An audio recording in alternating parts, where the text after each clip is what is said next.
ಈ finance torture ಅನ್ನೋದು ಯಾವ ಜಿಲ್ಲೆಯನ್ನು ಕೂಡ ಬಿಟ್ಟಿಲ್ಲ ಅಂತ ಕಾಣಿಸುತ್ತೆ ನಮ್ಮ ಕರ್ನಾಟಕದಲ್ಲಿ. ದಕ್ಷಿಣ ಕನ್ನಡ ಜಿಲ್ಲೆಯಲ್ಲೂ ಕೂಡ ಈ ಮೈಕ್ರೋ ಫೈನಾನ್ಸ್ನ ಕಿರುಕುಳ ಜಾಸ್ತಿ ಆಗಿದೆ. ಕಿರುಕುಳದ ವಿರುದ್ಧ ಬೃಹತ್ ಸಮಾವೇಶಕ್ಕೆ ಚಿಂತನೆ ಮಾಡಲಾಗ್ತಾ ಇದೆ.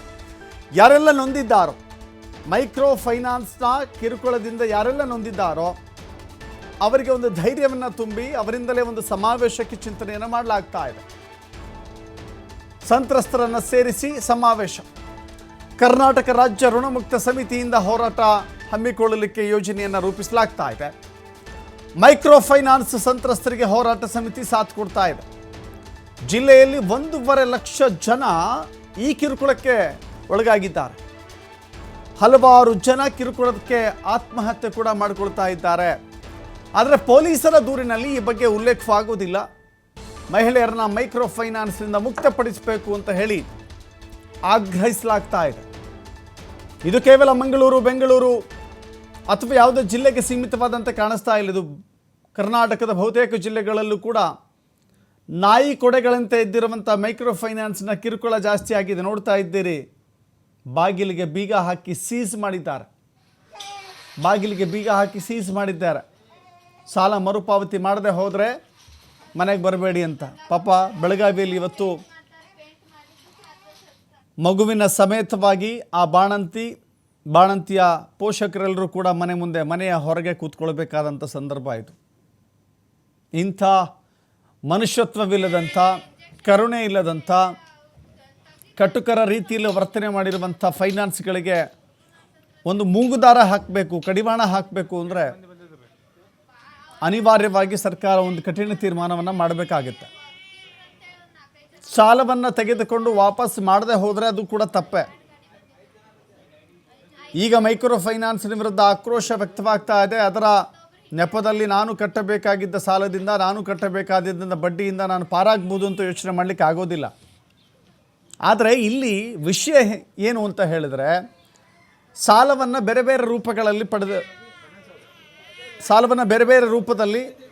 ಬೇರೆ ಬೇರೆ ರೂಪದಲ್ಲಿ ನಂಬಿಸಿ ಕೊಡಲಾಗಿದೆ. ಸಬ್ಸಿಡಿ ಸಾಲ ಅಂತ ಕೊಡಲಾಗಿದೆ. 2 ಲಕ್ಷ ತೊಗೊಂಡ್ರೆ 1 ಲಕ್ಷ ಗೌರ್ಮೆಂಟ್ ಸಬ್ಸಿಡಿ, 1 ಲಕ್ಷ ನೀವು ಕಟ್ಟಿ ಅಂತ. ಕೊನೆಗೆ ಮನೆಯ ಬಾಗಿಲಿನ ಮುಂದೆ ಸಾಲ ವಸೂಲಿತಿಗೆ ಬಂದಾಗಲೇ ಗೊತ್ತಾಗೋದು ನಾವು ಹಳ್ಳಕ್ಕೆ ಬಿದ್ದಿದ್ದೀವಿ, ವಂಚನೆಗೊಳಗಾಗಿದ್ದೀವಿ ಅಂತ. ಅಂಥವರ ಎಲ್ಲ ನೊಂದಂಥವ್ರನ್ನ ಸೇರಿಸಿ ಇದೀಗ ಸಮಾವೇಶಕ್ಕೆ ಸಜ್ಜುಗೊಳಿಸಲಾಗ್ತಾ ಇದೆ.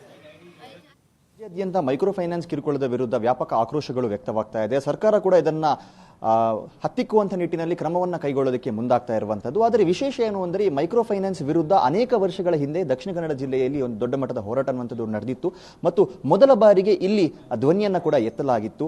ಅದರ ಪದಾಧಿಕಾರಿಗಳು ನಮ್ಮೊಂದಿಗಿದ್ದಾರೆ ಮತ್ತು ಸಂತ್ರಸ್ತರು ಕೂಡ ಇದ್ದಾರೆ. ಅದನ್ನು ಮಾತನಾಡಿಸ್ತಾ ಹೋಗ್ತೀನಿ. ನಮ್ಮ ರಾಜ್ಯಾದ್ಯಂತ ಈಗ ಯಾವ ಥರ ಮೈಕ್ರೋ ಫೈನಾನ್ಸ್ ಕಿರುಕುಳ ಅನ್ನುವಂಥದ್ದನ್ನು ನಾವು ನೋಡ್ತಾ ಇದ್ದೀವಿ. ತಮ್ಮ ವಿಚಾರದಲ್ಲಿ ಯಾವ ಥರ ಕಿರುಕುಳವನ್ನು ನೀಡಲಾಗಿದೆ, ಯಾವ ರೀತಿಯ ಒಂದು ಶೋಷಣೆಗಳಿಗೆಲ್ಲ ತಾವು ಒಳಗಾಗಿದೆ? ಸರ್, ನಾವು ಮೈಕ್ರೋ ಫೈನಾನ್ಸಿಂದ ಸಾಲ ತೆಗೆದಿದ್ದೀವಿ.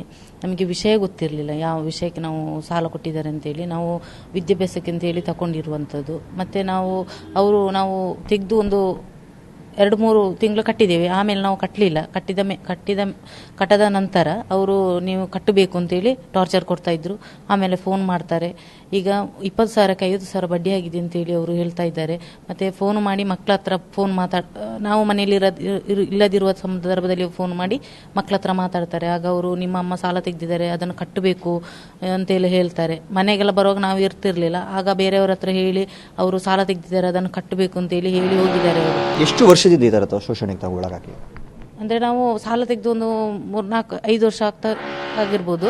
ಆಮೇಲಿಂದ ನಾವು ಅವರು ಫೋನ್ ಮಾಡುವಾಗ ನಮಗೆ ಅದು ಟಾರ್ಚರ್ ಆಗ್ತಾ ಉಂಟು. ಅಂದರೆ ನೀವು ಕಟ್ಟಬೇಕು ಅಂತೇಳಿ. ಕಟ್ಟದಿದ್ದ ಕಾರಣ ನಮಗೆ ಇವರು MB ಸದಸ್ಯ ಸರ್ ಅವರು ಹೋರಾಟ ಮಾಡುವಲ್ಲಿಂದ ನಾವು ಕಟ್ಟಲೇ ಇಲ್ಲ. ಅವರೊಂದು ಸಪೋರ್ಟ್ ನಿಂತ ಕಾರಣ ನಾವು ಕಟ್ಟಲಿಲ್ಲ. ನಮಗೆ ಇನ್ನು ಮುಂದೆಯೂ ಕೂಡ ಕಟ್ಟಲಿಕ್ಕೆ ನಮಗೆ ಸಾಧ್ಯ ಇಲ್ಲ. ಇನ್ನು ಇವರು 50,000 ಎಲ್ಲ ಬಡ್ಡಿ ಕಟ್ಟಿ ಅಂತ ಹೇಳಿದರೆ ನಮಗೆ ಕಟ್ಟಲಿಕ್ಕೆ ಕಷ್ಟ ಉಂಟು. ತಗೊಂಡ 20,000ಕ್ಕೆ 50,000 ಹೌದೌದು ಬಡ್ಡಿ ಉಂಟು ಅಂತ ಹೇಳಿದ್ದಾರೆ. ಬಡ್ಡಿ ಕಟ್ಟಬೇಕು ಅಂತ ಹೇಳಿದ್ದಾರೆ. ನಮಗೆ ಒಂದು ಸರ್ಕಾರದವರು ಇವರು ಹೋರಾಟ ಎಲ್ಲ ಮಾಡಿ ನಮಗೆ ಇದರಿಂದ ಮುಕ್ತಿ ಕೊಡಬೇಕು ಅಂತ ಕೇಳಿಕೊಳ್ತೇವೆ. ಇನ್ನು ಋಣಮುಕ್ತ ಸಮಿತಿಯ ಉಪಾಧ್ಯಕ್ಷರು ನಮ್ಮೊಂದಿಗಿದ್ದಾರೆ. ಅನೇಕ ವರ್ಷಗಳ ಹಿಂದೆ ಹೋರಾಟವನ್ನು ಶುರು ಮಾಡಿದ್ರು. ಈಗ ಮತ್ತೆ ಈ ವಿಚಾರ ಬಹಳ ಮುನ್ನೆಲೆಗೆ ಬಂದಿದೆ. ಅವರ ಆಗ್ರಹಗಳು ಏನು, ಮುಂದಿನ ಹೋರಾಟಗಳ ರೂಪರೇಷೆಗಳನ್ನು ಯಾವ ಥರ ಮಾಡ್ಕೊಂಡಿದ್ದಾರೆ? ಈಗ ಮೈಕ್ರೋ ಫೈನಾನ್ಸ್ ಕಿರುಕುಳದ ಬಗ್ಗೆ ಈಗ ನೋಡ್ತಾ ಇದ್ದೀರಾ, ರಾಜ್ಯವ್ಯಾಪಿಯಾಗಿ ಯಾವ ಥರ ಒಂದು ಗಂಭೀರ ಪರಿಸ್ಥಿತಿ ನಿರ್ಮಾಣ ಆಗಿದೆ ಅಂತ. ದಕ್ಷಿಣ ಕನ್ನಡ ಜಿಲ್ಲೆಯ ಪರಿಸ್ಥಿತಿ ಯಾವ ಥರ ಇದೆ? ನಿಮಗೆ ಗೊತ್ತಿದ್ದ ಹಾಗೆ ಸನ್ಮಾನ್ಯ ಕುಮಾರಸ್ವಾಮಿ ಅವರು ಮುಖ್ಯಮಂತ್ರಿಗಳಾಗಿದ್ದಾಗ ಋಣಮುಕ್ತ ಕಾಯ್ದೆ ಜಾರಿಗೆ ತಂದರು. ಅದು ನೆನೆಗುದಿಗೆ ಬಿತ್ತು. ಬೇರೆ ಸರ್ಕಾರಗಳು ಅದರ ಬಗ್ಗೆ ಆಸ್ಥೆ ವಹಿಸಲಿಲ್ಲ. ಅದರ ಬಗ್ಗೆ ನಾವು ಮಾಹಿತಿ ಕೊಡುವಂಥ ಜಾಗೃತಿ ಶಿಬಿರ ಮಾಡಿದಾಗ ನಮಗೆ ಈ ಒಂದು ಮೈಕ್ರೋ ಫೈನಾನ್ಸ್ ಸಂಸ್ಥೆಗಳ ಹಾವಳಿಯ ಅಗಾಧತೆಯ ಬಗ್ಗೆ ಪರಿಚಯ ಆಯಿತು. ಪ್ರತಿ ಮನೆ ಸಾಲದ ಸುಳಿಯಲ್ಲಿ ಸಿಕ್ಕಿಬಿದ್ದಿದೆ. ಸರ್ಕಾರವೇ ಆ ರಕ್ಷಣೆ ಕೊಡುವ ಕೆಲಸವನ್ನು ಮಾಡಬೇಕು ಮತ್ತು ಸರ್ಕಾರ ಇದರ ಬಗ್ಗೆ ಇನ್ನಷ್ಟು ಹೆಚ್ಚು ವ್ಯಾಪ್ತಿಯಲ್ಲಿ ಅದರ ಕೆಲಸ ಮಾಡಬೇಕು, ಅದರ ಕಾನೂನನ್ನು ಬಿಗಿಗೊಳಿಸಬೇಕು ಅಂತ ಹೇಳಲಿಕ್ಕೆ ಬಯಸ್ತೇನೆ. ಸಮಾವೇಶವನ್ನು ಮಾಡೋದಕ್ಕೆ ಮುಂದಾಗ್ತೀರಾ? ಅವರ ಸಂಪರ್ಕ ಮಾಡ್ತೇವೆ, ಅವರ ಮಾಹಿತಿಯನ್ನು ಸಂಗ್ರಹಿಸ್ತೇವೆ ಮತ್ತು ಎಷ್ಟು ಜನ ಈ ಅನ್ಯಾಯಕ್ಕೊಳಗಾಗಿದ್ದಾರೆ ಆ ಮಾಹಿತಿಯನ್ನು ಸರ್ಕಾರಕ್ಕೆ ತಲುಪಿಸುವಂಥ ಕೆಲಸವನ್ನು ಮಾಡಬೇಕಾಗಿದೆ. ಅದು ನಮ್ಮ ಜವಾಬ್ದಾರಿ ಕೂಡ ಅಂತ ನಾವು ತಿಳ್ಕೊಳ್ತೇವೆ. ಇದಿಷ್ಟು ಕರ್ನಾಟಕ ರಾಜ್ಯ ಋಣಮುಕ್ತ ಸಮಿತಿ ಹೋರಾಟ ಸಮಿತಿಯವರ ಒಂದು ಮಾತು. ಮೈಕ್ರೋ ಫೈನಾನ್ಸ್ನ ಕಿರುಕುಳಗಳು ಹೆಚ್ಚಾಗ್ತಾ ಇರುವಂಥ ಹೊತ್ತಲ್ಲಿ ದಕ್ಷಿಣ ಕನ್ನಡ ಜಿಲ್ಲೆಯಲ್ಲೂ ಕೂಡ ಇದರ ವಿರುದ್ಧ ಆಕ್ರೋಶ ವ್ಯಕ್ತವಾಗ್ತಾ ಇದೆ. ಇದರ ವಿರುದ್ಧ ಒಂದು ವ್ಯವಸ್ಥಿತವಾದ ಹೋರಾಟವನ್ನು ಮಾಡುವಂಥ ರೀತಿಯಲ್ಲೂ ಕೂಡ ರೂಪುರೇಷೆಗಳು ಎಲ್ಲ ತಯಾರಾಗ್ತಾ ಇದೆ. ಕ್ಯಾಮರಾ ಪರ್ಸನ್ ಕೃಪೇಶ್ ಪೂಜಾರಿ ಜೊತೆ ಆದಿತ್ಯ TV5 ಮಂಗಳೂರು.